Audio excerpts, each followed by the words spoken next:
Our first speaker today is John Wylie. John is head of geography at the University of Exeter and a professor of cultural geography. His interests range from subjects like landscape and representation to materiality, Sebald, Antarctic voyages of Scott and Amundsen. And today he's going to be speaking on the topic of so near and yet so far, the distance of landscape. John.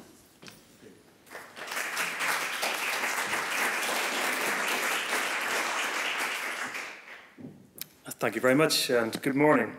I'd like to begin then anyway by giving my thanks, extending my thanks to the organisers, to the Moore Institute, and in particular to Jane Conroy for the invitation to participate in today's symposium.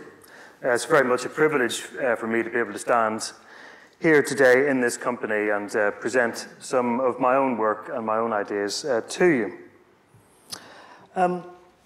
I think that I probably came to Tim Robinson's work a bit later than many people here in the room today. And I certainly wouldn't want to pretend that I have the kind of depth of knowledge and familiarity with places such as Connemara or the Aran Islands that many of you here today will have. Now that I've opened my mouth and I've begun to speak, you'll have realised that even though I work at Exeter, over in southwest England, that I'm actually Irish myself, or at least a little bit Irish. I'm originally from Enniskillen, up in the north, although I've lived over in England for over 20 years now. So that's just by way of kind of personal background. I guess, you know, what I would like to kind of open by saying is that to a large extent, I am a visitor here. I'm a visitor rather than in some ways an inhabitant. Or if I wanted to be a bit more fanciful about it, I would kind of turn that thought around and say that Connemara and the Aran Islands, these places, these landscapes, well, for me, they're a kind of visitation. They're landscapes that haunt me from a distance.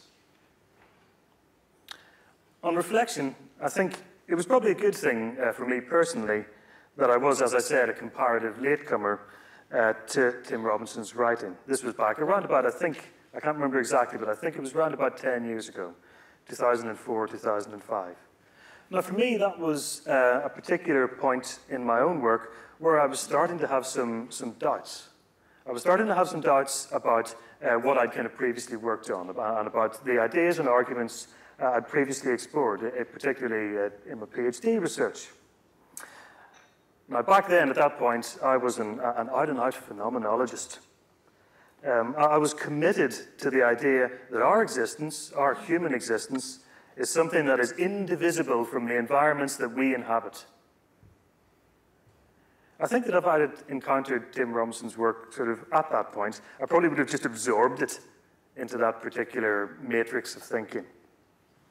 I would have apprehended it as exemplary testimony to the fact that to be alive, to be human at all, is to be stitched irrevocably into the fabric of things. That there is not me standing here and the landscape over there as two distinct things, as two separate things, but rather an ongoing unitary flow of land and life. I think that's what I would have thought to begin with. But this morning, and really kind of with reference to this symposium's theme of interpreting landscape, and with reference to Tim Robinson's work, and I'll also draw on several other literary landscapes, I want to offer a different argument, one that is in a way summarized by the rather fanciful title that I've chosen for myself, So Near and Yet So Far.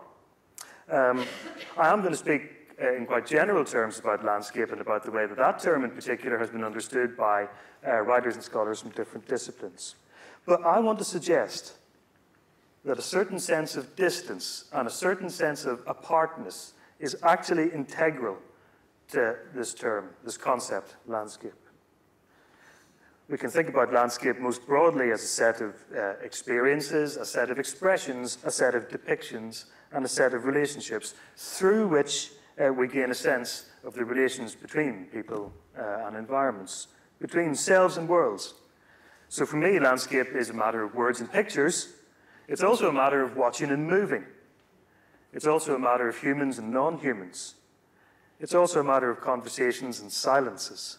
But I want to claim this morning that no matter how attached we may feel to the land, no matter how strong our sense of identity, of connection, of belonging that is expressed through landscape, I want to argue that a certain distance and separation is an original or originary element of what we call landscape. And I'll push this further. Such a distance, integral to landscape, is in fact what underwrites our sometimes sense of closeness, of unity with each other and with the land. So that's the arguments that I have to offer you this morning, kind of expressed and summarized straight away. What I want to suggest is that we are in various ways separated from the world and distant from it. Distance from each other and the landscapes that we inhabit. But when I say that we are distanced, I don't mean that we are aloof, uninterested, disinterested, or indifferent. Instead, the critical distance that I have in mind, the distance that is critical to who we are, is in fact the kind of very basis of our empathy, our connection, our inhabitation, our exposure to each other.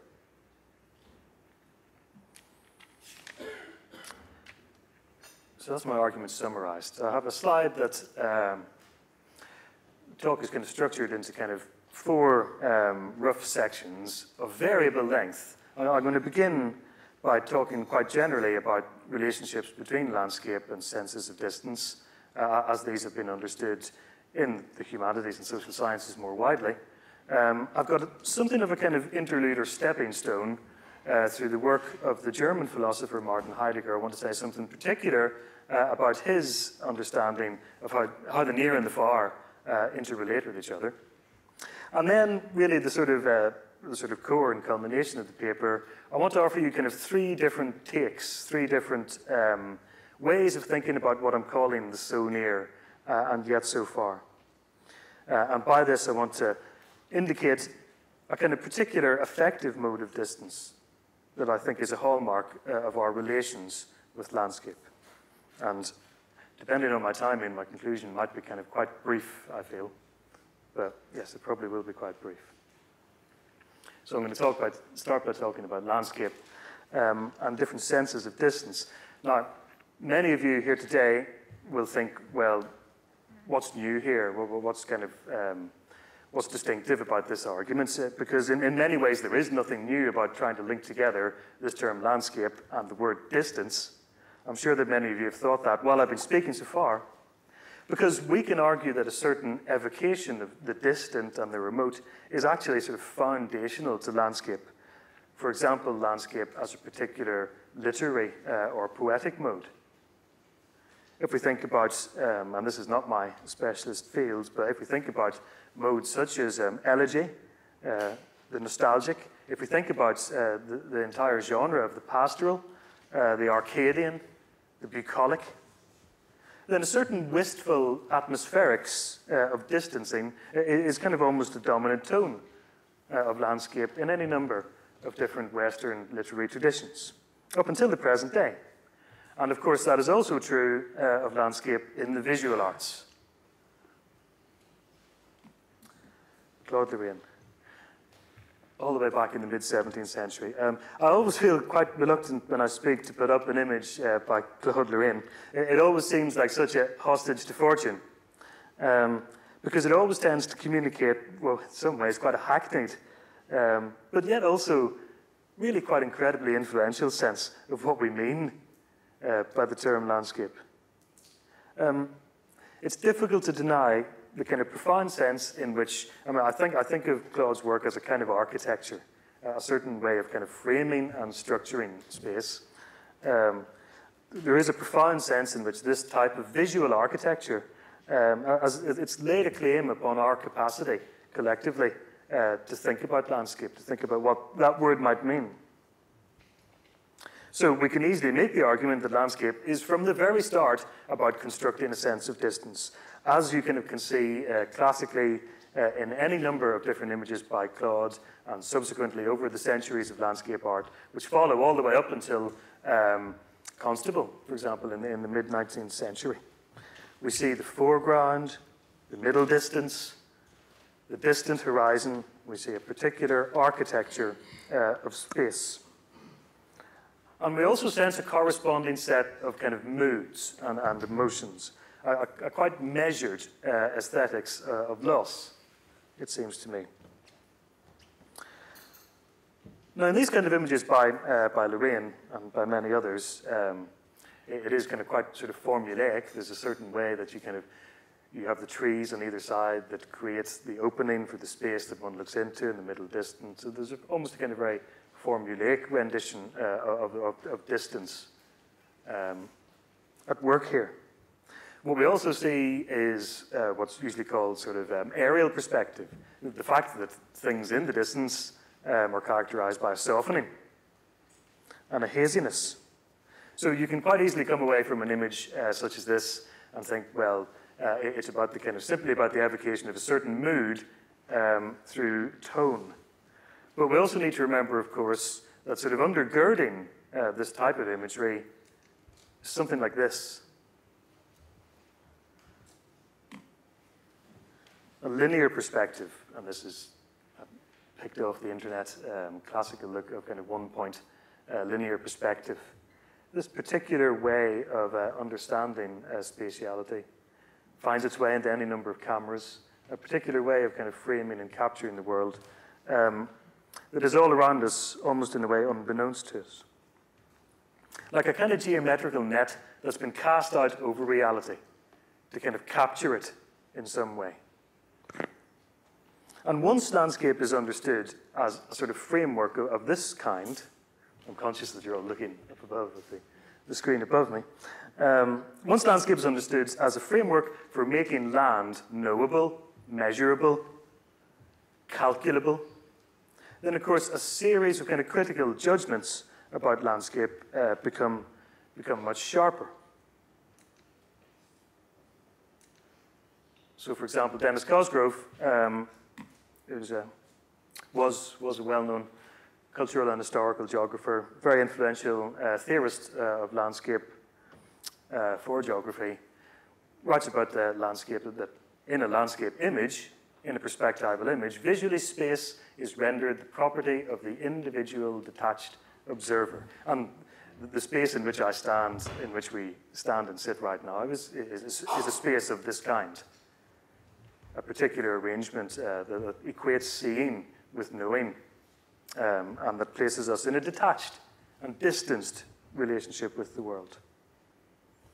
Or equally, and another well-known statement about landscape from the cultural theorist, literary theorist Raymond Williams, famously argues that the very idea of landscape implies separation and observation. So, these are kind of almost foundational statements. They're almost like exam questions. They're like the exam questions I set my final year students. The very idea of landscape implies separation and observation. Discuss. And they've got a kind of totemic quality. The argument is that visual landscape in particular is a kind of tool or device for keeping the world at a distance, for holding it at a distance. And so the figure who gazes upon the landscape is an aloof, distance figure, detached from the life of the land. The general on the hilltop, surveying the terrain that is to be conquered. The explorer scoping out the distances to be mapped. The landowner contemplating their property from a detached vantage point. These are the types of figures that we would kind of classically associate with the landscape gaze and with a particular set of distances linked to landscape. So here the distances of landscape involve a kind of ethically problematic detachment and indifference, a distance that enables command and control, a distance that facilitates an uncaring and remote perspective. The distances of landscape in this light can be understood as harboring arrogance and indifference. And in another sense, as the art critic Robin Kelsey argues, this kind of distance is also for us a kind of indulgence. It's a blind eye in a way, or what he terms a romantic landscape fantasy. And I think this is an interesting definition of visual and literary landscape. The fantasy of not belonging to the totality of life of a terrestrial expanse. So what Kelsey is arguing is that the distances of landscape allow us to pretend that somehow we're not earthlings, that somehow we aren't irrevocably bound up to the fate of the world that we inhabit and are part of. The landscape allows us to kind of pretend to a certain separation from the world.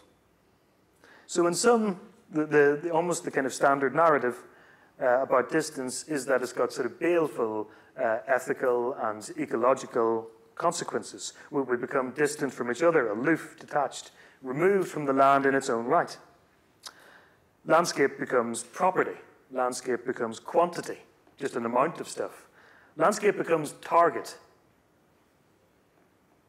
And as many of you will know, this type of critical account has been the kind of mainstream approach for an awful lot of humanities scholarship on landscape over the past couple of generations. It's been advanced in various ways by cultural geographers, by art historians, literary critics, archaeologists, and so on. And I think that it's also a narrative about landscape that's found its way into writing that reaches wider publics, not least Tim Robinson's work. A certain kind of reflexive recognition of the problematic, romantic inheritance of landscape, clear in the work of writers such as Tim Robinson, I believe, and in the work of writers such as Robert Macfarlane or Kathleen Jamie. I'm sure you'll be familiar with some of their work. And before I move on from this point, I guess I need to be clear that this approach isn't something that I'm sort of rejecting or questioning. I'm simply asking, is this the only way in which we can think about distance and landscape? Is this the only narrative that we can advance? Okay. Bad enough, kind of putting up an image by Claude Lorraine, but here we go, Martin Heidegger.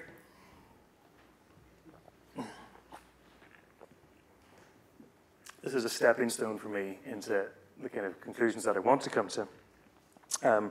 If we turn to the work of somebody like German phenomenologist Martin Heidegger, we find a different sense of distance, and one that looks to describe the near and the far, I guess, we could possibly say more directly, in terms of bodily perception. Rather than locating distance within the order of kind of landscape representation, images of landscape, text about landscape. So here, landscape is not set at a distance. Instead, the close and the far away become all about our kind of intentions and our kind of engagement with the world. Heidegger speaks about everyday acts of involved perception, or everyday manner of going about our lives, through which what is far away, or what is out of mind, is brought within reach. If not directly within the reach of my hands, then within the kind of compass of my concerns and motivations. So the distance is thus placed and calibrated. Jeff Malpass, who's a Heideggerian, has a particularly felicitous description of how Heidegger conceptualizes distance. So, and I'll just read it out. Finding the words I need to check in my reading, I glance over the bookshelf to find the dictionary, but discover I cannot quite reach it from my chair. And so it is brought close, even before I take it from the shelf, in a specific way that also allows its distance from me to be apparent. So what Heidegger sort of advances and argues for is kind of a sort of a rhythm of the near and the far that's kind of active and alive in our everyday dealings with the world. And Malpass, the scholar, chooses a particularly scholarly context for describing this.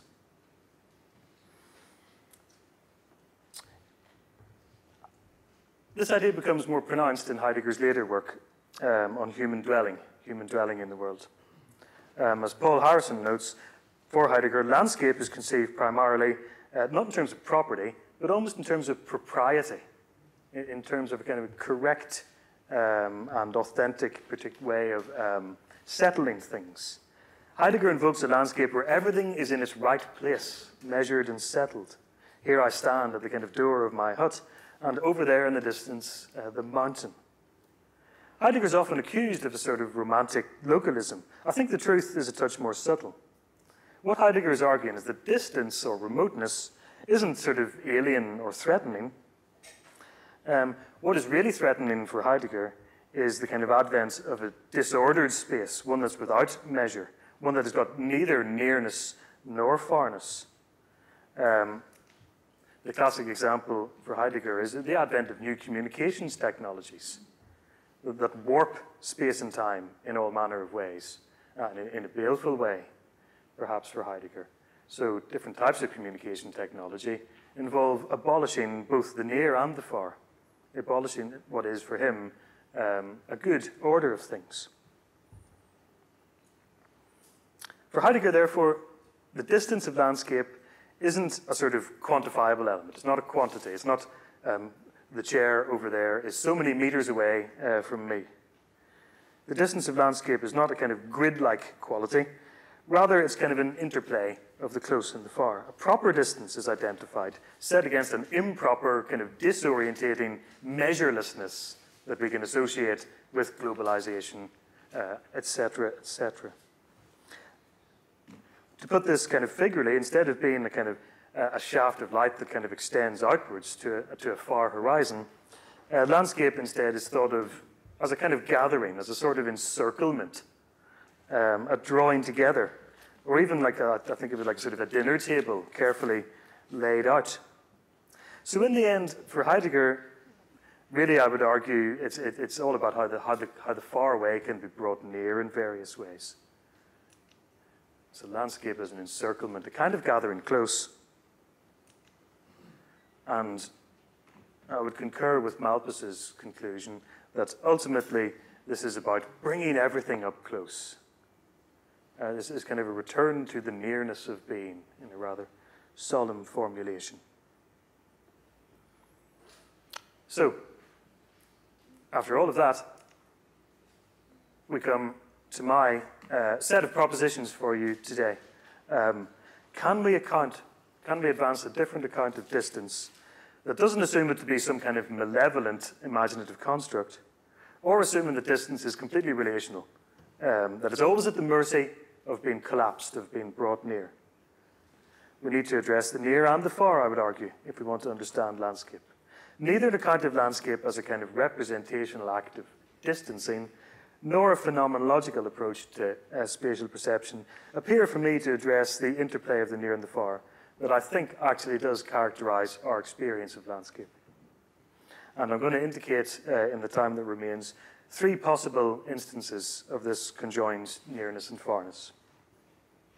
And the first of them, as it says up on the screen, is to think about distance in terms of alterity or difference, otherness, and to think about difference at distance as a kind of withdrawal or removal. One of my favorite writers, apart from Tim Robinson, is the Norwegian writer Karl Ove Knausgaard. And in a passage I'm going to show you, he expresses quite precisely, I think, one particular conjunction of the near and the far. A sense we can sometimes have of the landscape's definitive difference from us, its distinctiveness. And again, a slightly long quote, but I'll read it out. The landscape was like a thought which, at regular intervals, came back, something he suddenly remembered and just as suddenly forgot again. Now he sees it.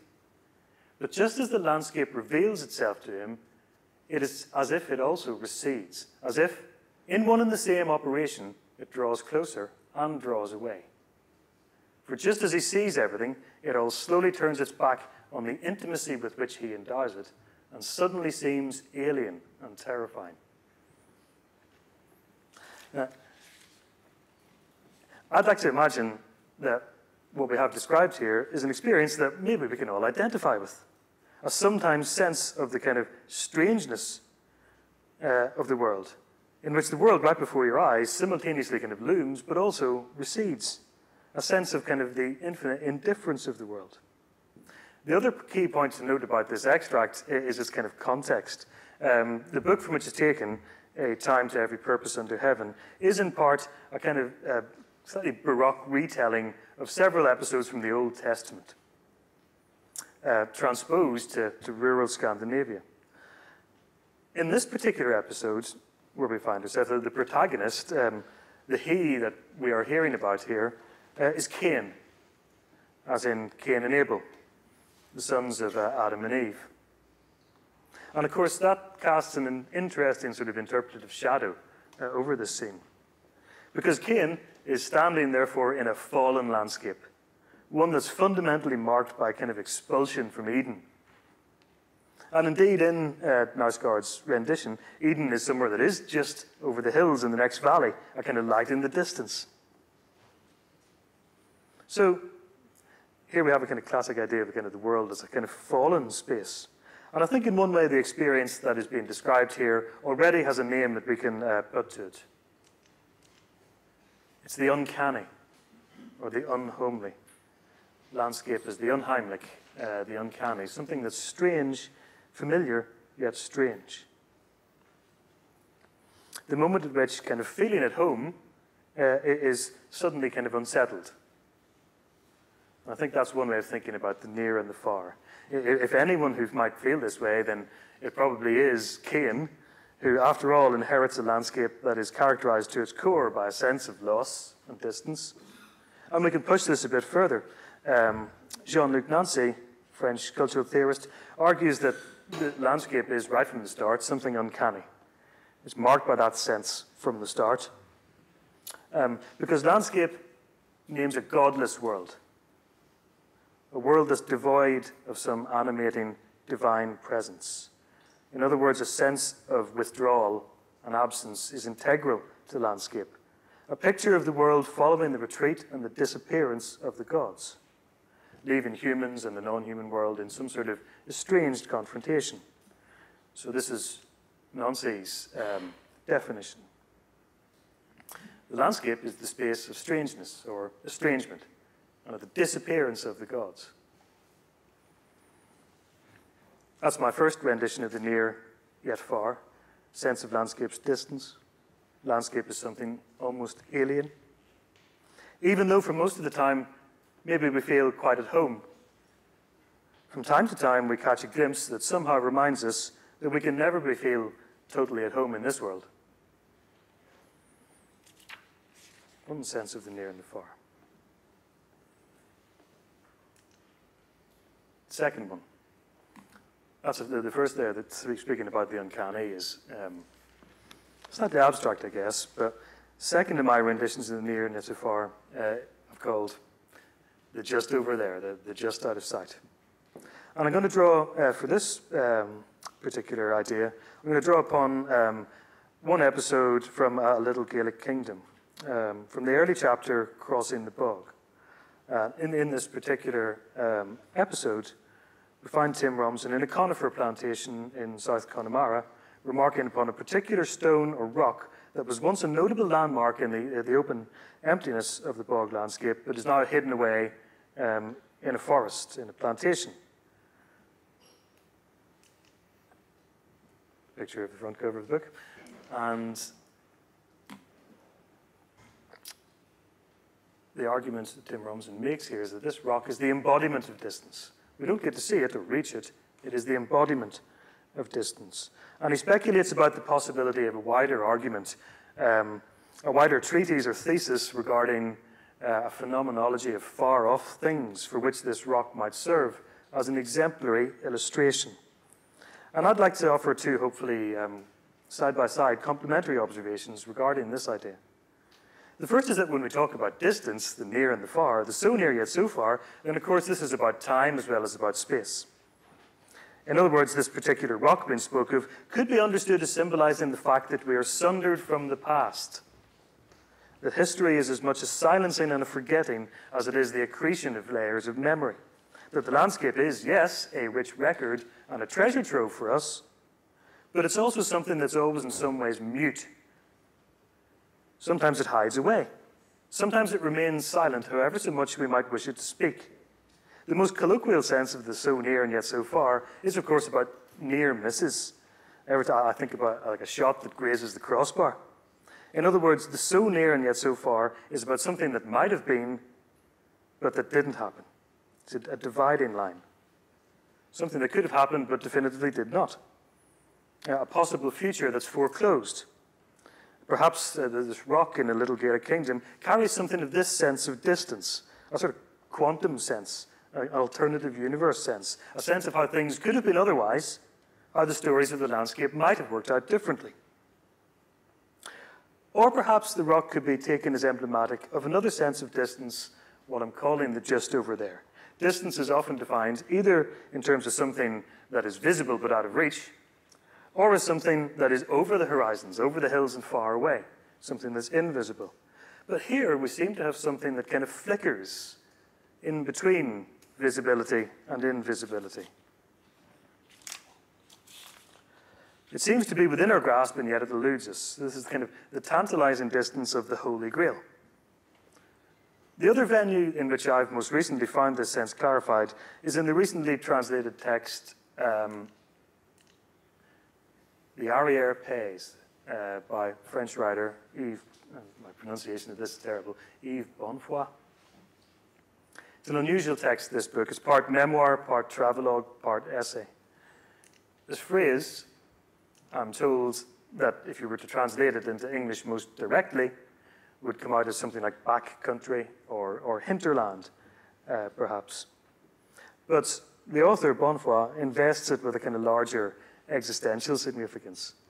The Arrière Pays is a kind of perpetually inaccessible, yet always beckoning elsewhere. The place further in, or beyond. Or as he opens his text by saying, another long quote, "It seems to me that here, or close by, a couple of steps away on the path I didn't take, and which is already receding, that just over there, a more elevated kind of country would open up, where I might have gone to live, and which I've already lost." Now, this, of course, might seem like a sort of typical Holy Grail, image of unattainable perfection. But the kind of land that Bonnefoy invokes, he repeatedly stresses that it's not somewhere out of this world. He always wants to kind of talk about, instead of being a utopia or a nowhere, its significance is instead the fact that it's only just out of reach. In this way, when I read it just a few months ago, the book seemed to exemplify the sense that I'm trying to kind of communicate today. The sense that this kind of particular articulation of the so near and yet so far is a signature element of landscape. That's 1 and 2. Okay, my third and final rendition of the so near and yet so far is what I've called touching distance. I'm going to turn back to the kind of space of the human body at this point. When we say touching distance, usually what we invoke is something that's relatively close, or relative closeness.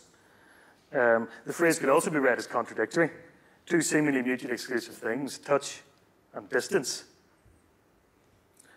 A little while ago, I mentioned the work of Jean-Luc Nancy in relation to landscape and uncanniness, and I think Nancy is also instructive for thinking about touching distance.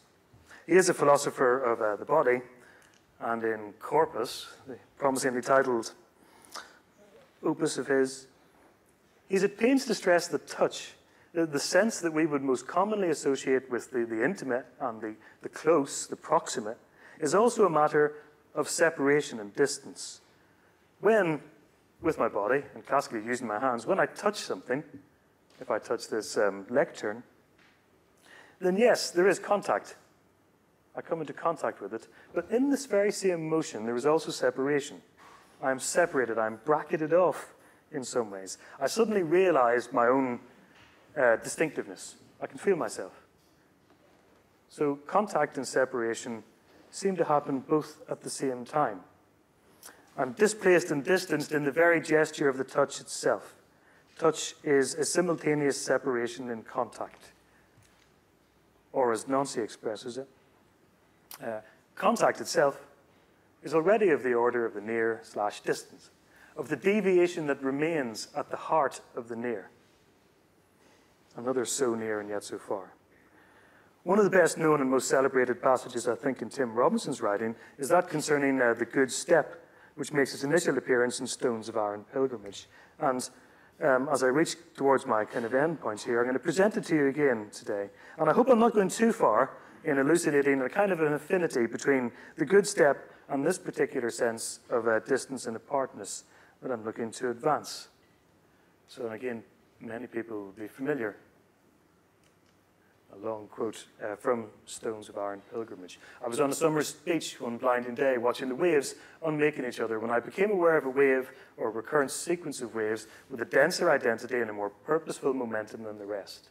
This appearance resolved itself under my stare into the fins and backs of 2 dolphins, or were there 3? It was difficult to see the smoothly arching succession of dark presences as a definite number of individuals, yet their unity with their background was no jellyfish-like dalliance with dissolution. Their mode of being was an intensification of their medium into alert, reactive self-awareness. They were wave-made flesh, with minds solely to ensure the moment-by-moment reintegration of body and world. Added emphasis. And so this, in a way, it's a kind of a definitive image of unity, unity of life form and milieu, of form and content.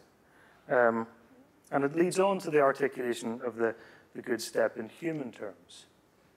So let the problem be symbolized by that of taking a single step as adequate to the ground it clears, as is the dolphin's arc to its wave. Is it possible to think towards a human conception of this good step? So can such a step be taken? Can we coincide with landscape in this way? Can we abolish all distances? Can the space between us be abolished? As I understand it, the answer here is no. The good step cannot be taken.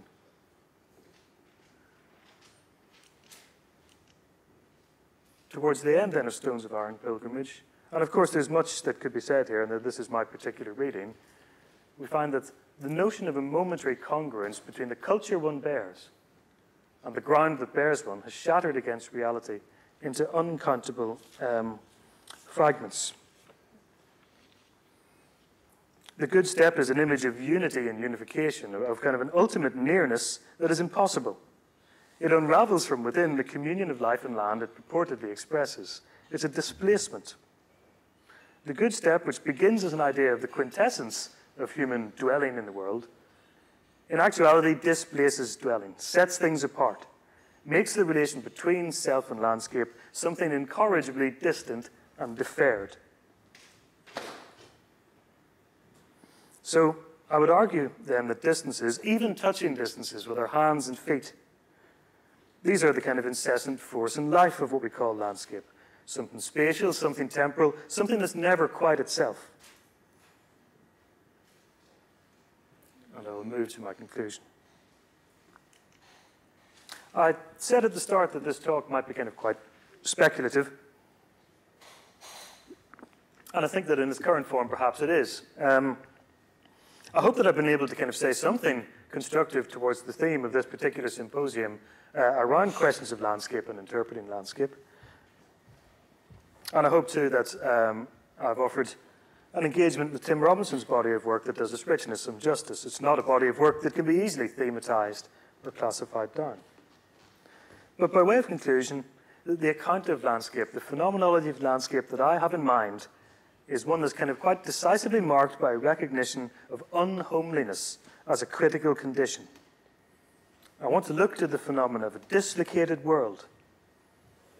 I would say that any account of how self and landscape relate and intertwine would need to set out from the recognition that self and landscape are always internally displaced, always already internally displaced, and never fully present to themselves. The sense of landscape, I would argue, is a useful signal of this distance and beyondness. Again, perhaps that sounds speculative. It's also a kind of ethical argument about, for example, about the relationship between communities and landscapes, and about the way we relate to one another. This, again, is Jean-Luc Nancy's argument, and his work kind of undergirds a lot of what I said today. That this notion of community, for example, of belonging together, cannot only ever be about proximity, connection, fusion of people and land. Nancy argues that distances are necessary It's only through our separation, our exposure to each other, that we can form any kind of recognition. As Ian James, writing about Nancy, states, were any absolute identity of community to be realized, this would actually be the obliteration of community, since in the absence of separation, distance, or dispersal, no commonality, no exposure of you and me could occur. I'll leave you with one final quote about distance that I'm not going to say much about, but I do like nevertheless. And this time it's a quote from Graham Harman, who's an American philosopher. Harman argues, an infinitely distant place remains infinitely removed, no matter how far we travel. It's true, isn't it? It's true. And that's the end. Thank you very much for listening.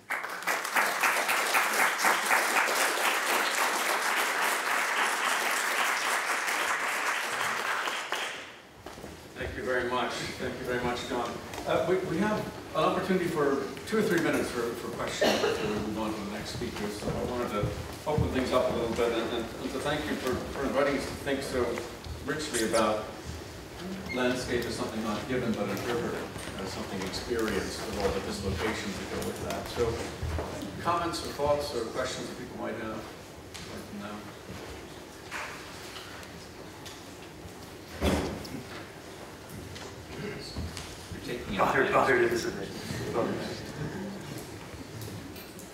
Jane. It's slightly a little bit off track, perhaps, but there's been too many comments made on the photography as now practiced in relation to the distance that's there in the Dauphin painting, for example, and if photography has somehow abolished some of the distance.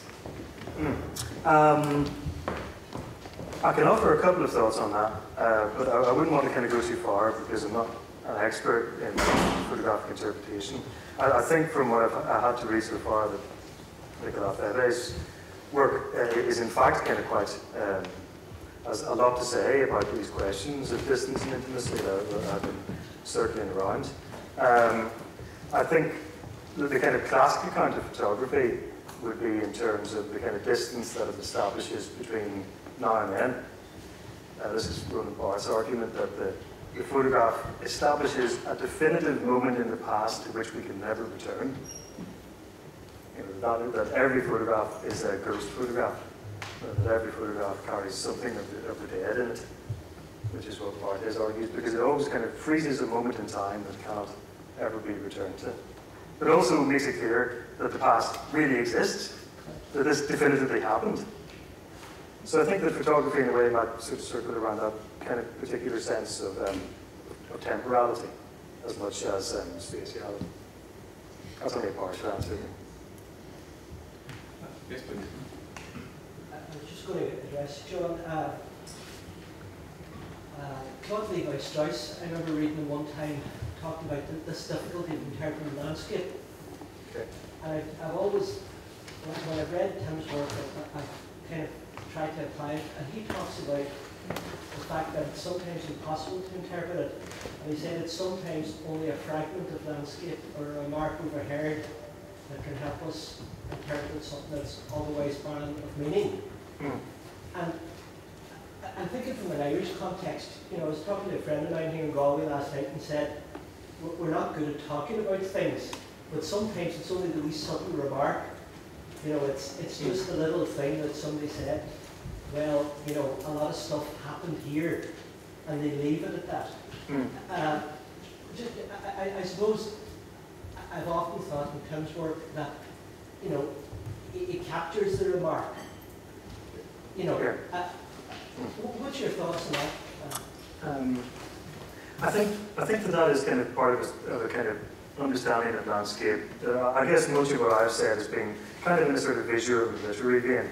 But I think that the kind of conception of landscape that's at work in what you're saying is one that you would associate much more closely with a landscape historian or landscape archaeologist, where there's much more of an emphasis on, I almost hesitate to say, a kind of detective work. That you're kind of searching for the key that will unlock the door. that there will somewhere be a key, and all of a sudden, once it is turned, the landscape will reveal itself. It's this kind of meaning will sort of unfurl before you. So I think that that's a particular kind of take on how we approach landscape that obviously has merit. I'm